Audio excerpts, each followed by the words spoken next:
Could you tell folks who, maybe they're not familiar with what's going on in Ethiopia, how this current conflict came about? What was the origins? What happened here as the world looks on to see what's happening in Ethiopia? Well, really, it's quite a complex issue that's been building up for a while, for some years now, and it exploded this past November. The reason was because the Ethiopian government supposedly postponed the elections because of COVID.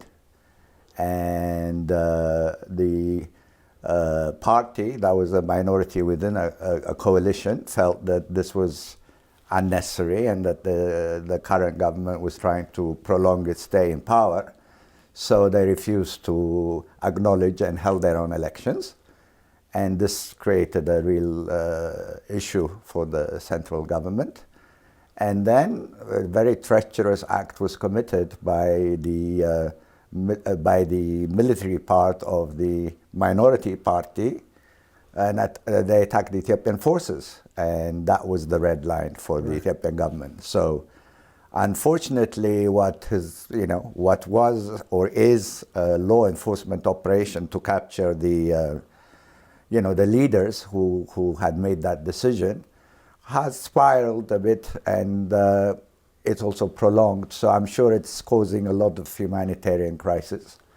And it's very hard to verify because nobody seems to know exactly what's transpiring there. So that's really the reality. Wow. So there's not a lot of accurate information from on the ground? No, there's a lot of accusations on both sides, and I think that's also created the vacuum for people to just spin stories according to what they imagine it to be. The sensationalism. Sensationalism, exactly, exactly.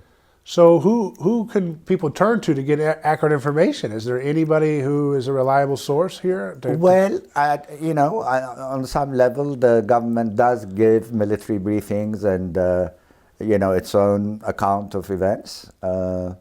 But really, no independent investigation has gone on, and really it's been an information blackout. Is there any realistic assessment as to the casualties so far in this civil war?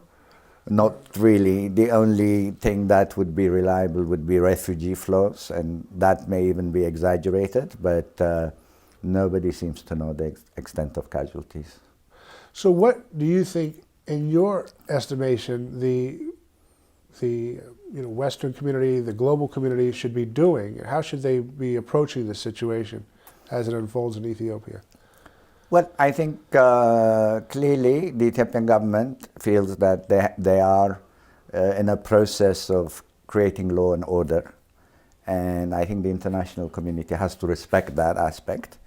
But at the same time, you don't want to have civilian casualties and large refugee flows and humanitarian crisis develop, or the whole region for it to go into turmoil. So I think the international community must see it from the perspective that how can you create peace, not only to stop the fighting, but how that process is going to play out in the long term. Right. So having a big picture view in mind is where things need to be focused. Absolutely, absolutely. Right. And I think that goes in line with, extremism, extremist views. I think it goes in line with corruption. It goes in line with also some regional issues, because I think there have been other countries involved in the totality of the big picture, and all that has to be seen in its complexity and not as a single civil conflict. I don't believe it's a civil war as so much as it's a civil conflict. And what is the distinction there with those two? I think a civil war, by and large, the conflict in the north seems to be coming under control, but nobody is able to be in a position to verify it. And I don't think also this conflict is going to go for a very long time. Mm-hmm. Hopefully not, because then it will turn into a civil war. Right. But I think they have captured some of the perpetrators, And you would think that this would have been a natural course for people to give themselves up and face justice for crimes that they have committed, but they're refusing to lay down arms. So what alternative does the Ethiopian government have? Right. You know, and clearly there were so many efforts to negotiate it before it got to the extent of conflict that it did. And really, there was a lot of patience on the Ethiopian government's part to try and resolve this peacefully. But there was a stubbornness with the leadership in Tigray in the north, and that just expounded the problem. And for those on the outside that may not be aware, I've interviewed folks living in Ethiopia who have echoed some of the things that you have expressed, that Ethiopia is dealing with a lot of sectarian conflict. There's a lot Absolutely. of ethnic tribalism, right? Absolutely. Absolutely. It's not a monolithic thing. From those who are not, informed of internal Ethiopian culture, Right. they may not be aware of the diversity of different ethnic groups and rivalries that are going on within the country, right? Right. Absolutely. I think going back to your first question, that's the complexity of the problem, because I think ingrained within the current Ethiopian constitution, where it has divided people along ethnic and linguistic lines, Right. is really, I don't think, workable in the long term, and it was just waiting to explode. Just the tensions were building to explode. So clearly, how do you balance between, a central administration and still allow local governance to take place? So I think comes back to creating a constitution that balances these things and also protects not ethnic rights, but minority rights. And especially in the last couple of years, what we've seen is really sad, in the sense that we've lost a lot of innocent lives because ethnic minorities have been persecuted in regions that they've been living in, for generations, but now, because the country is divided on an ethnic federalist system, those who feel that they're in power go and persecute those that have been there for centuries. It's sad. Mm-hmm. And they've been able to live alongside one another, speak the language, share the culture, in some form of tolerance, not necessarily 100% equal, but much better than what we're witnessing today. So what would be necessary to make those constitutional reforms to protect those minority interests in those different regions? Would it be, is it an amendment process? Would it be a new constitution? How would that work to protect the interests of the minority communities in these different regions? Well, we have now elections scheduled in June, which I think will give the government more legitimacy and a sense of time to review how best to resolve it. But it has to involve all stakeholders, not just the government. It has to involve the population and really create a consultative process whereby there is some semblance of fairness and equality, and most of all, the safety of citizens. There is a general feeling of insecurity, and especially for minorities living in different parts of Ethiopia. And I think whatever system is going to be created ahead has to balance, your own form of ethnic identity or religious identity, whatever be it, with a sense of nationalism, that right. You all belong to one country. This has been an amazing process we've witnessed here in the United States, which is a great example. We all come from different places, but because we are all equal under the law, we have somewhat created a system where everybody respects everybody else and is free to move and live anywhere in the country they choose. And to some extent also, South Africa in recent years has really balanced that in a very delicate way.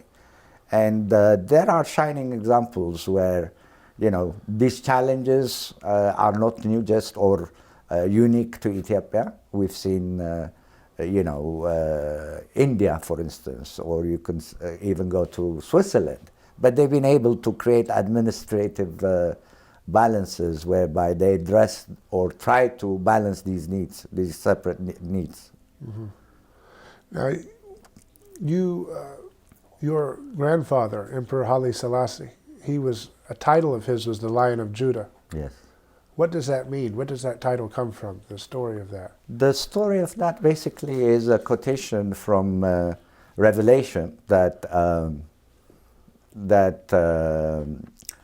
the Lion of Judah shall be found worthy to open the book of life. And that is in reference to Christ and his coming.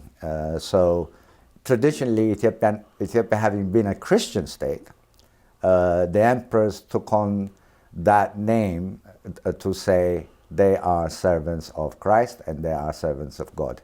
They're there to serve that purpose.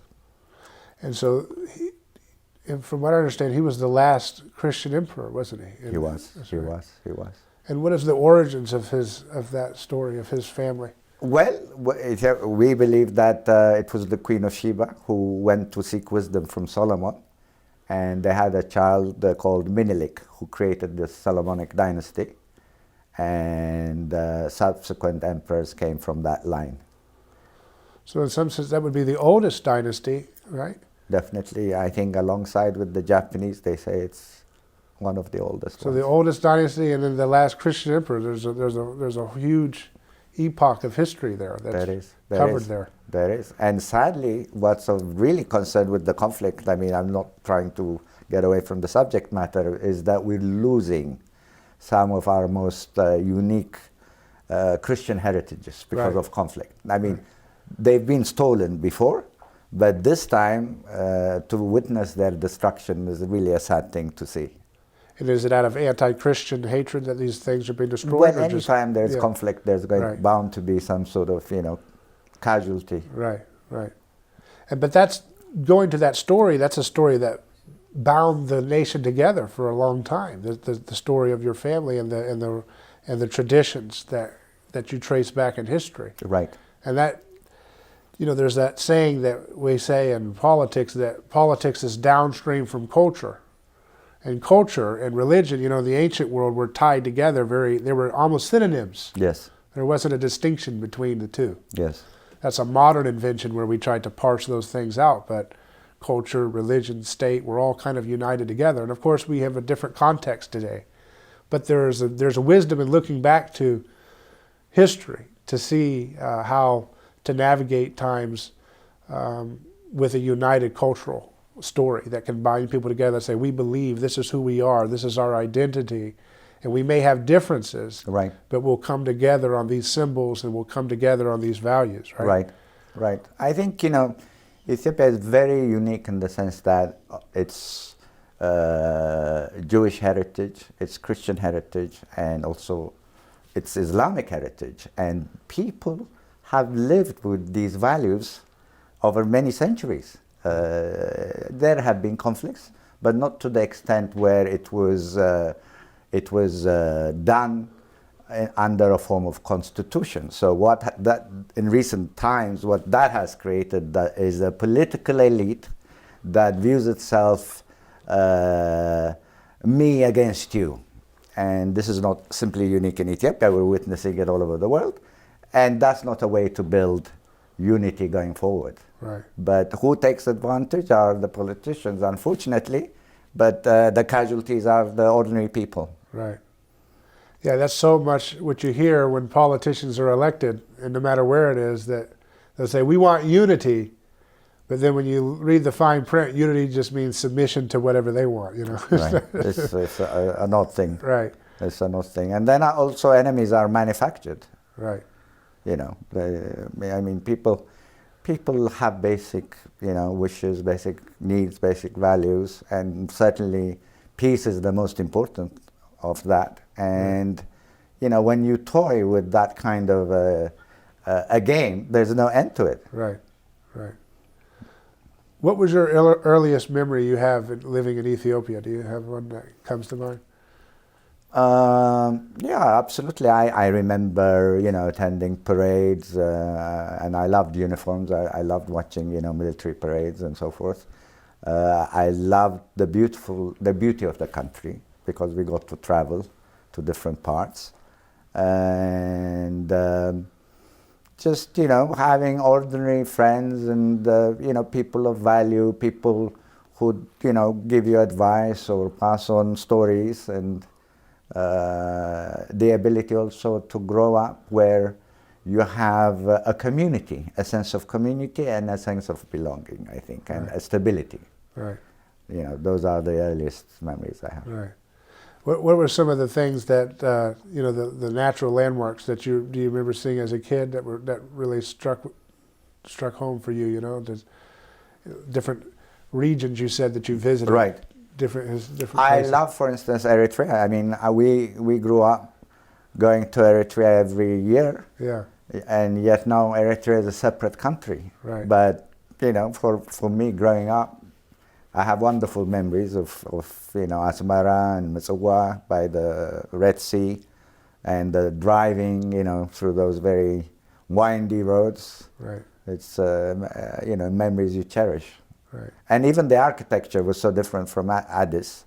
Right. More Italian architecture, so it was a different place.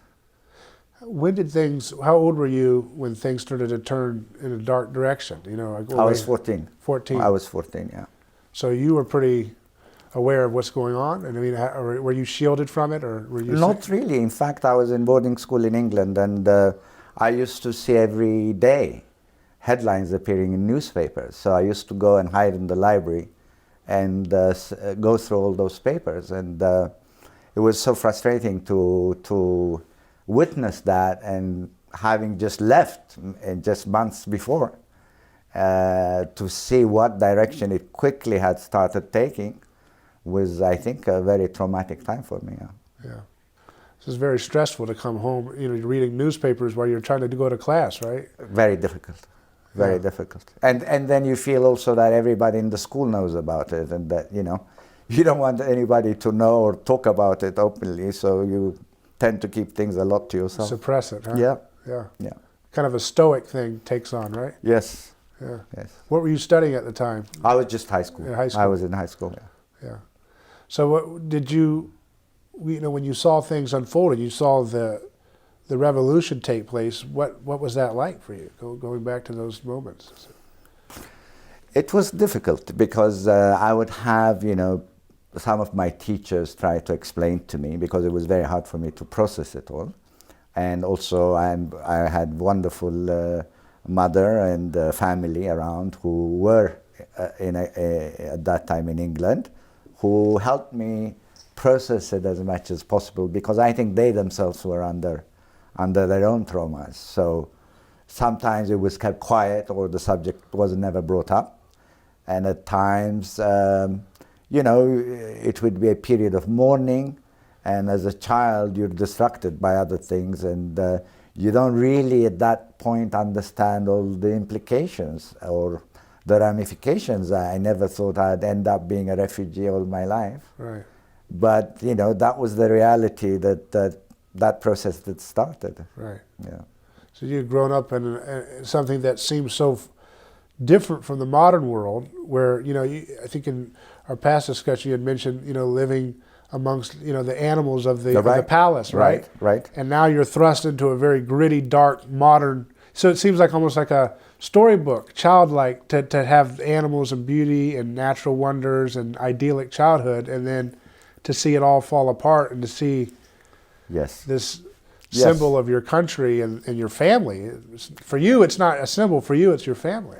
Absolutely. And that's different. And in such a public manner, where it is a fall from grace in many ways. But, because of faith, we never believe in that, because, in the end, it helps you center and make you think of what's important in your life. What was the emotion that was stirring with you mostly? Was it mixed emotions, or was it anger? Of course, there was a lot of anger. There was a lot of a sense of betrayal, because it was the military who made the coup at that time, and we grew up admiring the military. I mean, probably I would have ended up as a military officer. So there was a sense of betrayal in that.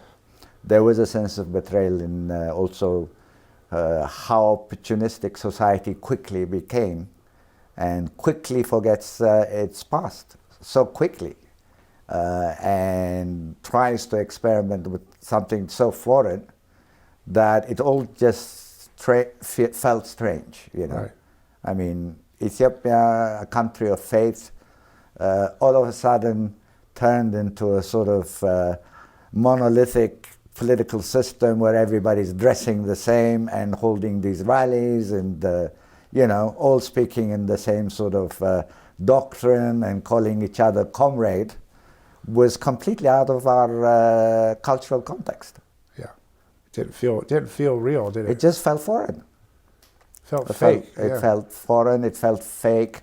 They closed all the churches, so people didn't have their daily. What do you mean they closed the churches? They just shut them down. Did they have people guard and protect people from going? Some into of them, it? yeah, some of them, absolutely. What did they do to the clergy? And officially, they declared that there's no God. That this is now a country that believes in scientific socialism. Because Karl Marx said so? There's no Because God? Karl Marx and the Communist Party of Ethiopia said so. Yeah. You know, so people would hold prayer groups in their homes and, you know, or, you know, with their families, but there was no official recognition of religion. What happened to the clergy, the church?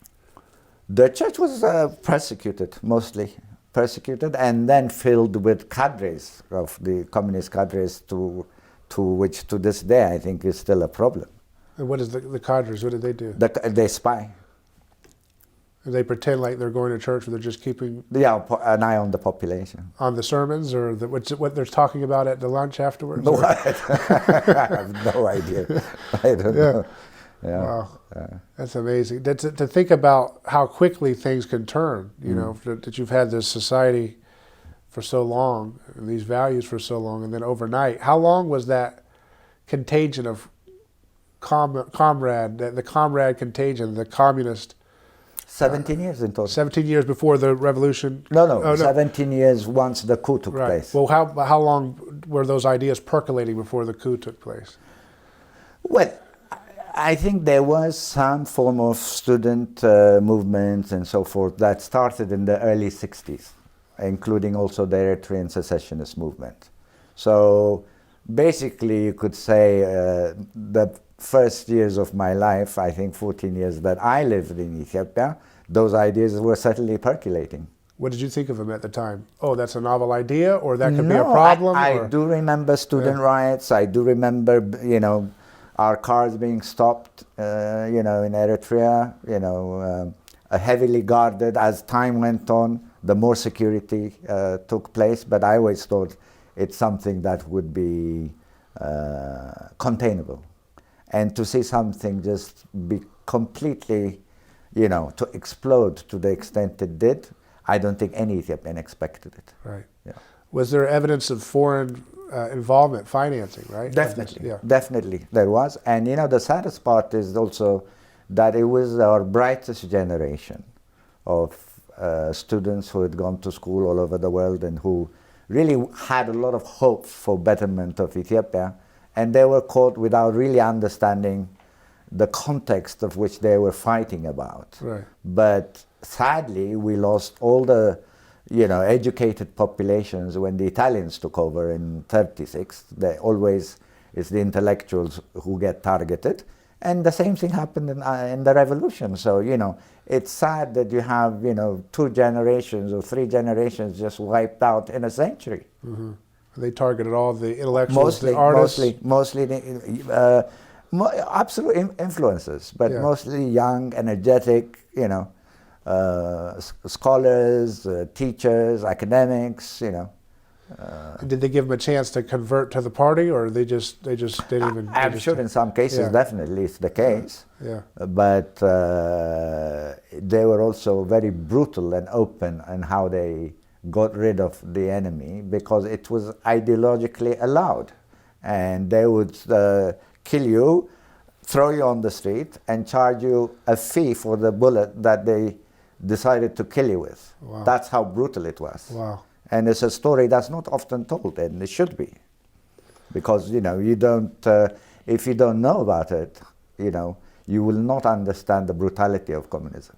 Wow. And did communism sweep across all the different, there's different ethnic rivals and tribes, but did it kind of sweep the whole Well, gamut? it was the military. Yeah. So as a military, They just forced you it. had no choice. You just were forced to adhere to that philosophy. Right. So everybody just said, okay, we're just going to have to go along with this because there's no way to stop this. Right. So the Soviet Union was probably behind some of the financing. Definitely, of this, right? Yeah. definitely. The geopolitics of it was very much paramount in the whole thing, and we were being armed by the Soviet Union. The United States was arming Somalia. We had a war with Somalia. Cuban troops were involved. So it was. It wasn't a Cold War for us. It was a real war for us. We were, as victims. And how come America, which again was trying to say we're going to stop communism, how come they didn't step in to try to stop the coup? I have no idea. Yeah. Honestly. Yeah. I didn't understand why, that you hear one narrative, but then it doesn't always come out that way in the record of history. No, it doesn't. It doesn't. And, it's very interesting because a lot of our military and most of the intellectuals were trained here in the United States. Yeah. They weren't really all that much trained in communist countries. Right. I mean, some in Yugoslavia, perhaps some in the Soviet Union, but there was more direction and more historical context with the West than, with the Soviet Union. Right. What was your last interaction with the Emperor Selassie, your grandfather? It was Christmas 74. And we traveled to his father's town, Harar, and we drove back. And I remember distinctly him listening to the BBC. He was listening to news. But of course, I didn't understand all the context at that time. But after dinner, he would be listening to the radio and listening to the news. Wow. And that was just, how many more years was that until with the revolution? This was basically, 7, 8 months before he was overthrown. Wow. Yeah. Wow. And so, his legacy continues on and, of course, has captured the hearts and minds of millions of people all over the world. He was a champion of anti-colonialism in Africa.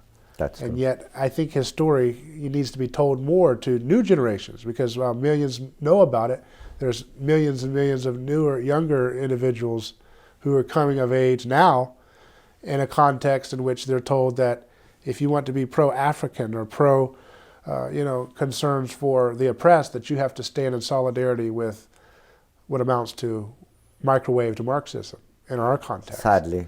And Very sadly. I think your story kind of provides a counterexample to the history of Marxism in this. Definitely. Yeah. I think Africa had been sort of not only marginalized but forgotten to be left into the hands of communism and socialism. But I think now a new leadership is beginning to emerge, at least on the continent, that values, hopefully, better sense of democracy, a better sense of stability, a more competitive sense of attracting foreign investment. But,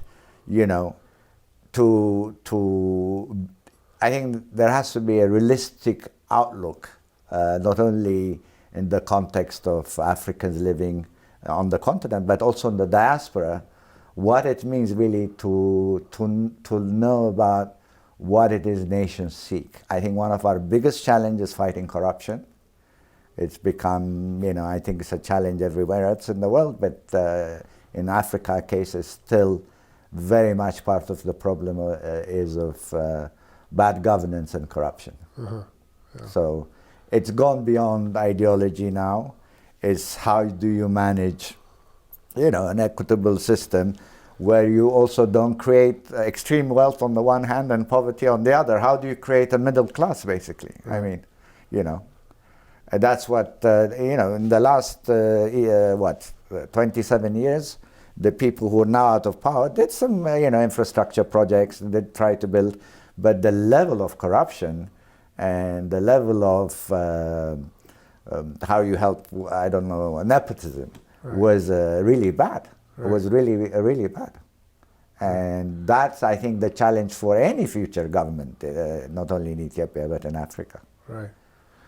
And that's something that, again, in America, for a lot of the folks that watch these conversations unfold, there's a whitewashing of history that wants to bring out these ideas of, they call it woke, they call it critical theory, these ideas that are sweeping America, where we have to eliminate all the past traditions because of problematic things. Dr. Seuss is a problem.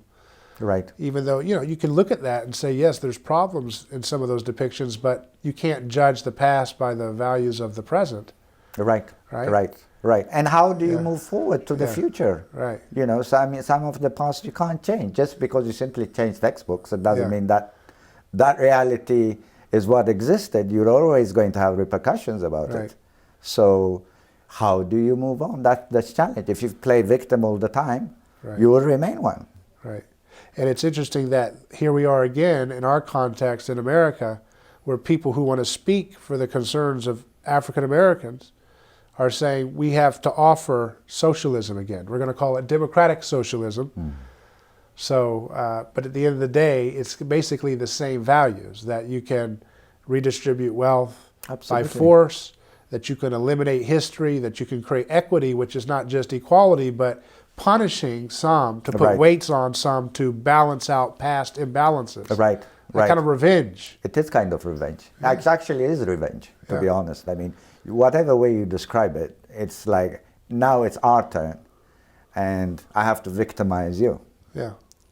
So it's not going to build a bridge to the future. Right.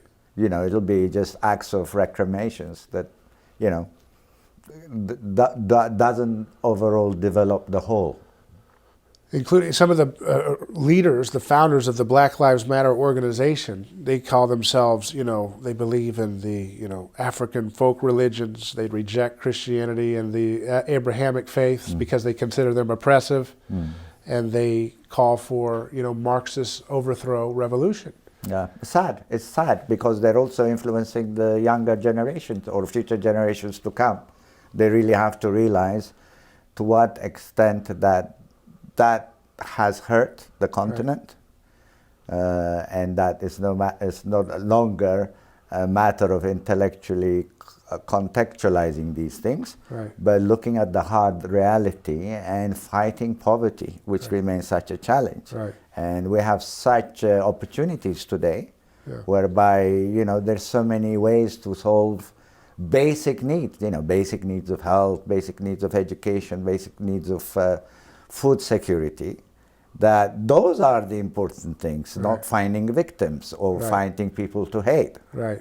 But that seems to be more attractive for people, is to find a new scapegoat to vilify. Well, sadly, they feel that it is their time. Right. It's their time, and people are excitable and people are easily driven, in both the wrong way, the wrong way. And today also with propaganda and social media and all that, it's a double-edged sword.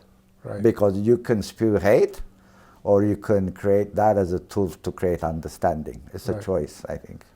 And that's what's interesting, when you look at this fad that's emerging in academic circles, that's fueling these ideas, like I referenced, the founders of this Black Lives Matter organization say we reject the Abrahamic faith, patriarchy is a problem, capital is a problem, these different things, the individual rights, we need to consider a new collective approach to things. It should not happen if people understand history. This should not be catching fire in the minds of people. Because, and there's a lot of young students in America right now, or the West, who are looking, they want to have justice, and Hollywood and the media props up these voices as this is the place for justice for those who want to have challenges to the vestiges of colonialism, or challenges to the vestiges of or the continual oppression that people all over the world experience. But I think it's important for us to look at the lessons of history and to understand that this ideology does not have the interests of, I would say, any person or any group or any country, including Africans and those who aspire to rediscover their roots in Africa, who are looking to the record of communism in their continent. You know what I mean? Sure. I mean, there have been great injustices throughout history. Right. But, how to overcome them? I think Right. we're still witnessing, an experiment in that. We're witnessing it in South Africa, for instance, about race relations. I mean, in more recent times, if we forget colonialism or slavery and we look at where we are today. But, how does one move further forward? That's the question. But to just look at the past and seek enemies is not going to solve your problems. Right. So what do you think is how do we continue to create that kind of positive message that gets people to look to the future rather than to stay dwelling on past grievances, to recognize grievances? Sure, it's important. To recognize the truth, not to Right. cover it up. Right. But when you expose the truth, you'll find out the record Right. is not as simple as popular media and No, it's very complex. entertainment wants to make it. It's very complex. I think people have to have a better understanding of history, a better sense of tolerance, and a greater opportunity. I think you dwell on violence and hatred when you feel marginalized from opportunity. But if you create a level playing ground for people to have some semblance of equality, to opportunity at least, then you do create a sense where those people can say, well, I can also have that life. I can also feel secure. I can also vote for a person I believe in. So in a way, it's a sense of hope.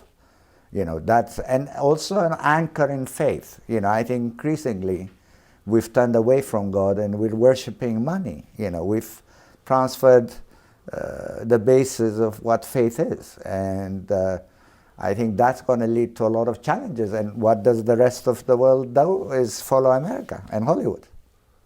Right. And that's that narrative is so important. Who controls the narrative is the one that shapes the future. That's true. Well, I really appreciate your time, and it's Thank always you. great learning from the wisdom of your experiences and the stories that you can tell and the history and the future that we can go if we understand our history correctly. Thank you so much. Really Thank you. enjoyed it. Thank you. Appreciate it. Thanks.